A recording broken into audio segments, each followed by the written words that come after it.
Turnpike to Turnpike 2013. I'm League Commissioner Kevin Mabula, and this is the Week 9 preview show. So, we're kind of getting down to the end of this regular season, thank God. It's coming to a merciful end. We had some pretty interesting games this past week. We also had some not so interesting. We saw some interesting roster moves. More on that when we get into the actual matchups. I do want to comment before we get into the actual games, though, a little bit about I'm liking the chatter I'm seeing out of people on the message boards, and I'm really enjoying the fact that there seems to be some kind of theory that if I talk highly of your team, somehow that affects you negatively.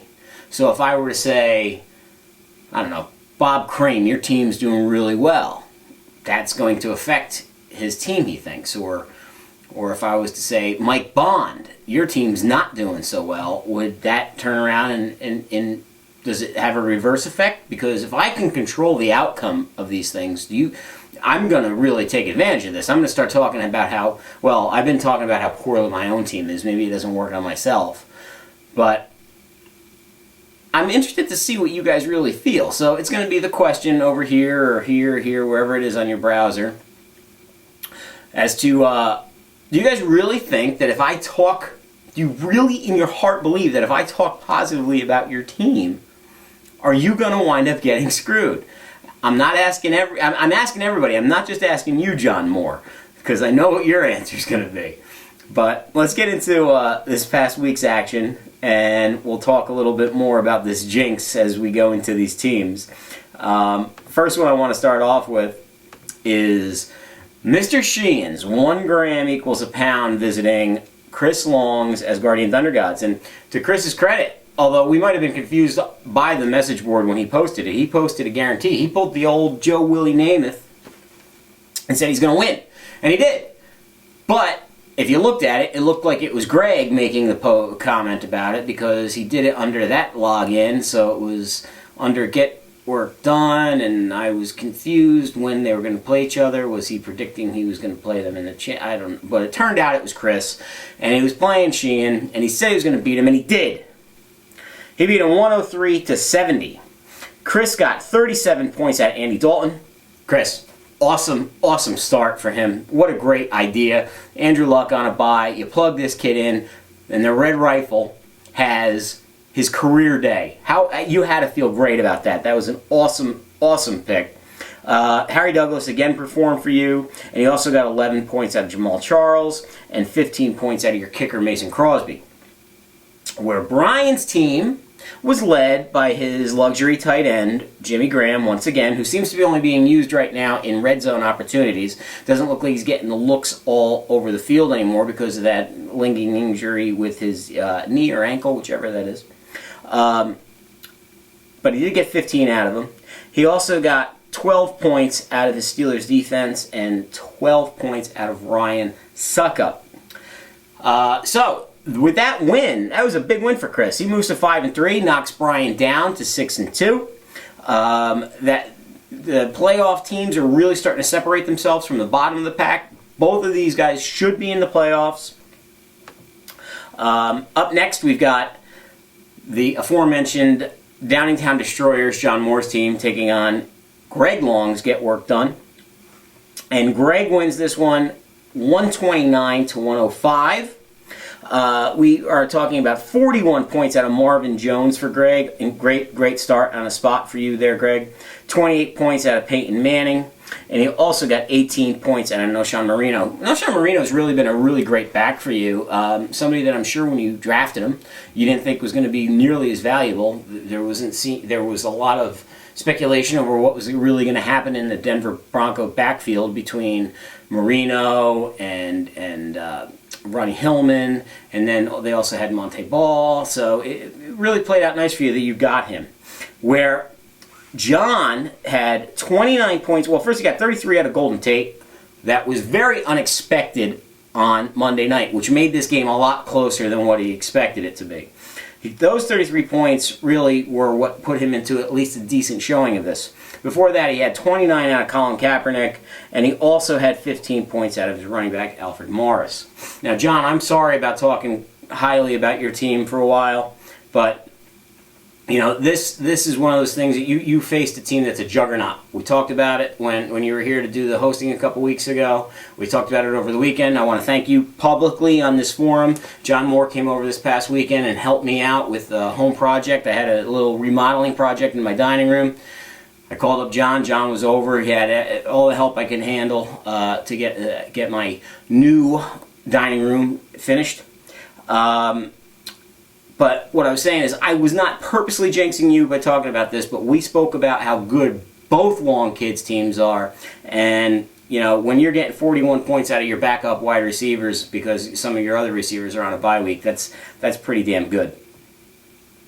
Up next, we've got the Hamilton Square Possum taking on Anthony Parisi's Woodbury Wankers. And once again, Anthony loses. He loses this one 134-64. Jeff Araya has a Cowie Golden Bomb, got 38 points out of Andre Ellington. Beautiful start, beautiful pickup off waivers, Jeff. Great that you had the stones to start him. That was awesome. You really reaped the rewards of that. You also got 31 points out of Des Bryant and 24 out of Josh Gordon.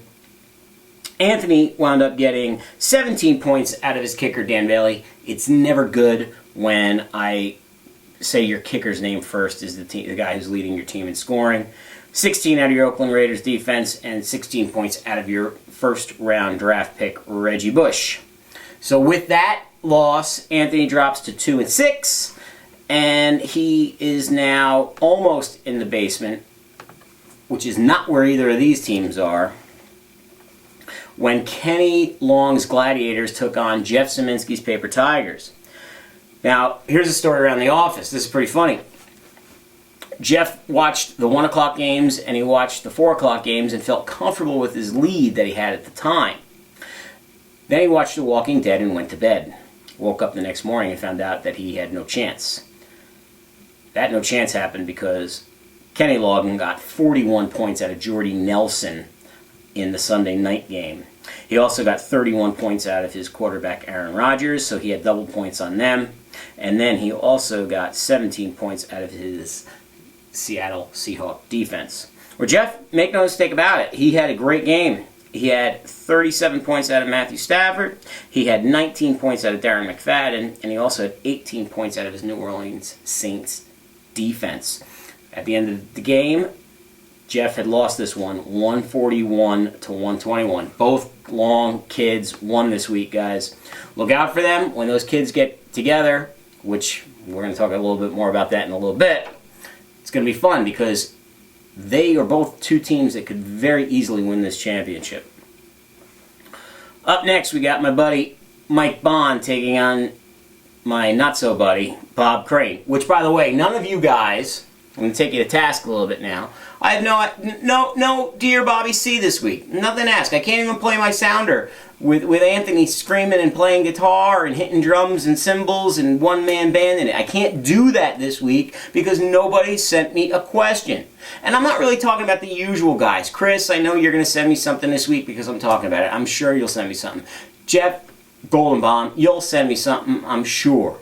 Sheehan, you might send me something. The usual suspects will probably send me something now to get him involved. I'm talking to you guys who don't send me anything. Matt Dreyfus, Mike Bond, Jeff Szymanski, Anthony Parisi. Anthony, you're the perfect person to ask a question.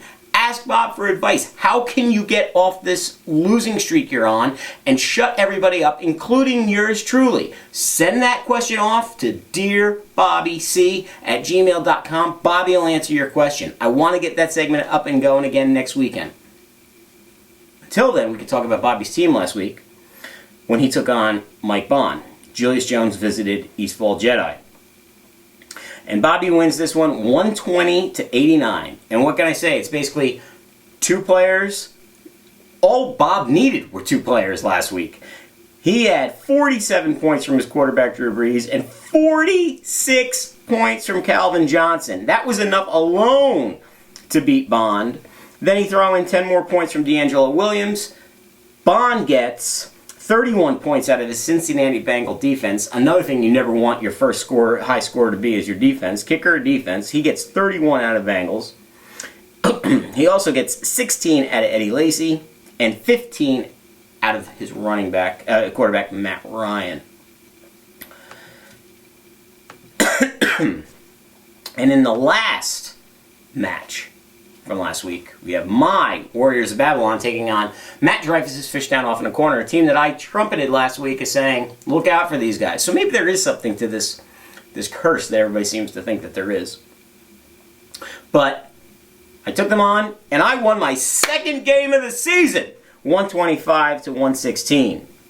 34 points out of Tony Romo, 24 points out of Terrence Williams, and 15 points out of my 49ers defense, where Matt had a very nice game out of Cam Newton with 30 points, 23 points out of his Arizona Cardinal defense, and 16 points out of A.J. Green. So, do I really jinx you guys by saying this? When I say something positive, does that automatically put you guys in line for a loss or possibly a losing streak? John Moore. I hope not. It's not my intention. It's not what I mean to have happen. But now that I know that I wield this KKOD, as Deputy Commissioner Chris Long liked to title it, the Kevin Kiss of Death, maybe I will wield that power a little more in my favor. Maybe we'll do that in this next segment when we're talking about this coming week's matchups. So I am actually really excited about this coming week. There is a lot of really cool matchups happening. There are some really interesting playoff implications going on right now. We only got, this is week 9, so we're talking about only, including this week, so we've got really 4 more weeks of games that matter, jockeying for position, those first 2 first 2 spot bye weeks for the first week of the playoffs. Easy for me to say. I'm not even thinking about playoffs. I'm just trying to finish the season respectable with this collection of players that I don't even know half of them. But I think that there's some really cool things happening this week, and I look forward to seeing what all you guys are going to do, because it's going to be a lot of fun. But let's start off with this really interesting matchup of Titans. You know what I'm talking about. The 2 big ones going at it this week, and that's the Eastfall Jedi taking on the Warriors of Babylon. That's right, my 2-6 Warriors of Babylon will be visiting Mike Bond's 1-7 Eastfall Jedi. Do I even really need to talk about this game? I'm just getting this one over with. The projections are abysmal. Bye weeks are affecting me greatly.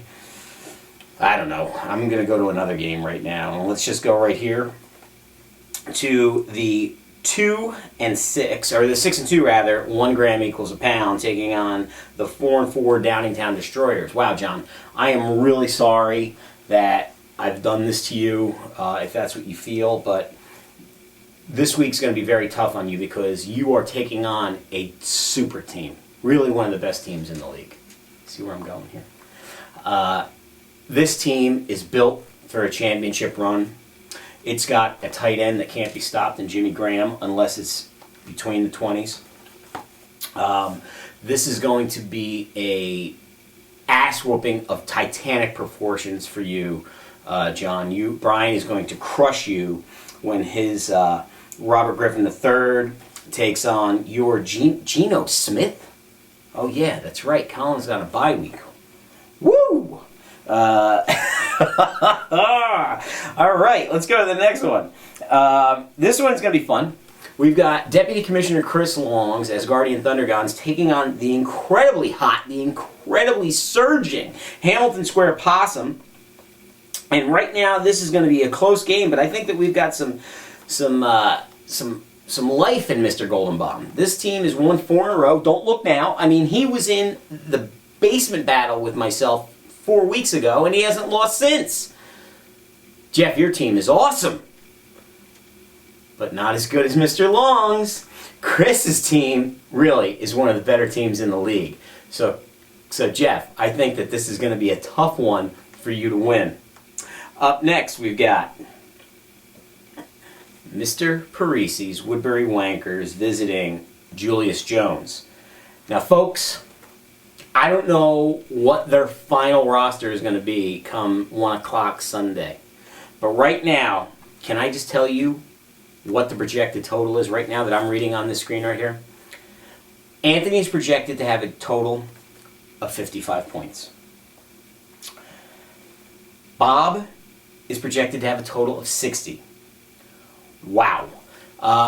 Problem here is Bob's got no Calvin Johnson, you see, and that's a big missing piece to Bob's team, because as he likes to rub it in my face all the time, he made a great first-round pick. He did. But his running backs right now are D'Angelo Williams and Mike James. That's what happens when you take Calvin Johnson. Could have had Des Bryant in the second round. Goldie has him. But Anthony, again, let me explain this. Don't get cocky. Put together a good roster here. Bob's struggling to put his best team together because of bye weeks. But I'll tell you this. Bob's team is awesome. They've got Drew Brees, and when it's healthy, Calvin Johnson, look out. Bob's team could win the championship. Up next, we've got Matt Dreyfus' Fishtown off in a corner at 5-3. We'll be playing Jeff Saminsky's Paper Tiger at 5-3. And this actually could be a very good game. We've got, wow, Jeff's decided to go with Joe Flacco because his quarterback, Matt Stafford, is on a bye week. Wow.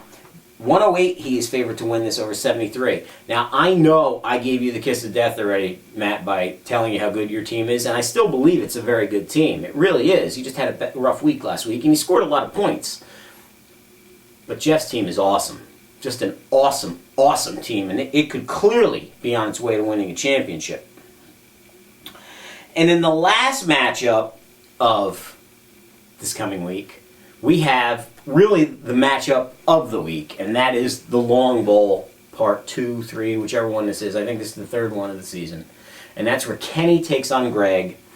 And, wow, little brother is at a disadvantage here because he has got a bye week for a guy by the name of Peyton Manning, who has basically been carrying. He's got no Noshawn, he's got no Peyton. Those guys have been carrying this team where, wow, it just looks like Kenny's at full strength. He's got Adrian Peterson, Aaron Rodgers, Jordy Nelson. Wow. So, Kenny, your team is awesome. Your team is about ready to go on a playoff run. You guys see what I'm doing here? Really, in all honesty, if I'm going to tell you right now who I think is going to win the championship, I got to tell you, it's got to be